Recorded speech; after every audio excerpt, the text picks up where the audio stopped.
pour les vacances, par exemple, ici, nous avons des vacances éducatives en pied d'immeuble. Ce sont des temps de vacances que nous proposons aux enfants les plus éloignés de tout, les plus en difficulté. Ils sont 500 identifiés.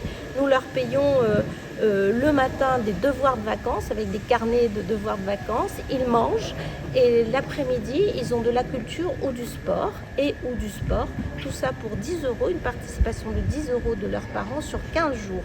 Ils sont encadrés. On fait de la médiation sur la santé, on leur montre comment manger, on fait de la médiation sur comment bien dormir, etc. etc. Et puis nous avons l'école du bonheur où nous intervenons avec nos moyens et nous proposons à tous les enfants et les enfants de ces quartiers, avec leurs parents, nous faisons des actions pour qu'ils puissent faire du théâtre, de la musique, des langues vivantes, qu'ils sortent un peu de cet enfermement social et économique que pose un peu la société sur eux.